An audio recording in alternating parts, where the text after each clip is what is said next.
तरीका है ये, इससे बेस्ट कुछ हो ही नहीं सकता माता पिता को याद करने का, कि आप रक्तदान कर रहे हो, लोगों की सेवा के लिए लोगों को प्रेरित कर रहे हो।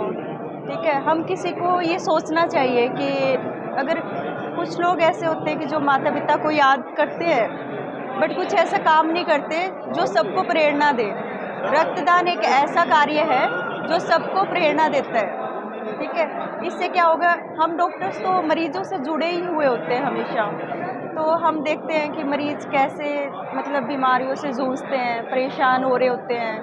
ठीक है, तो जो हम यहाँ रक्तदान करेंगे वो किसी और की ज़िंदगी बचाएगा, तो हमें हमेशा रक्तदान करना चाहिए।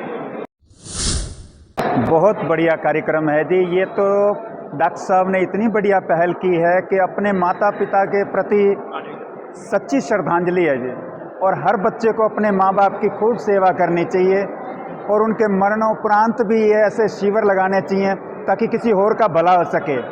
इससे बड़ी खुशी मिलती है और कभी भी शरीर में कोई तकलीफ़ नहीं होती। ये परमात्मा की देन है हमें, जो हम अपने अंदर रखे हुए हैं, तो हमें बांटना चाहिए ताकि किसी का जीवन हम बचा सकें। ये हमारे दामाद राजेश बोला जी ने अपने माता पिता की याद में ये कैंप लगाया है, बहुत अच्छा करा है कि ये जो ब्लड है ये औरों के काम आएगा।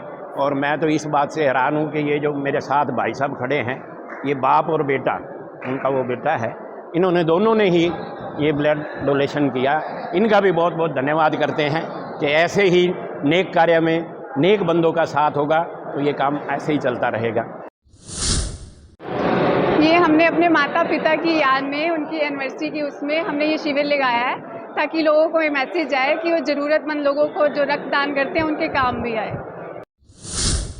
देखिए, आज जो है वो मेरे जो पेरेंट्स हैं, माता पिता, देखिए स्वर्गीय माता श्री शानी देवी, स्वर्गीय पिता श्री दौलतराम भोला की पुण्यतिथि है और हम लोगों ने अपने परिवार और समाज के साथ मिलजुल कर एक विशाल रक्तदान शिविर का आयोजन किया है। और उसके साथ साथ हम लोग समाज में ये मैसेज देना चाहते हैं कि जो समाज के अंदर फैली हुई कुरीतियाँ हैं, चाहे वो बाल विवाह है, चाहे वो कन्या भ्रूण हत्या है, इस तरह की जो कुरीतियाँ हैं उनको जड़ से कैसे मिटाना है।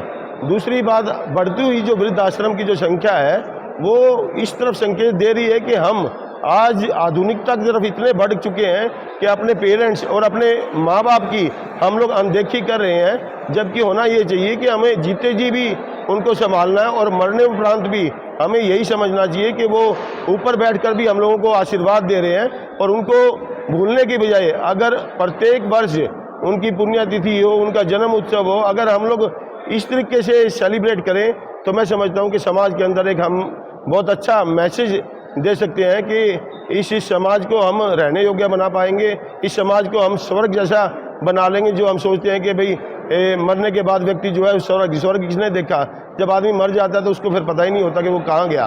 तो ये संदेश हम देना चाहते हैं कि जो लोग जो है, जो बच्चे, आजकल की युवा पीढ़ी जनरेशन अपने माँ बाप की अनदेखी कर रही है, उनका ख्याल नहीं रखते हैं या उनको घर से निकाल देते हैं, तभी तो इन वृद्धाश्रम की जो संख्या वो दिन प्रतिदिन बढ़ती जा रही है।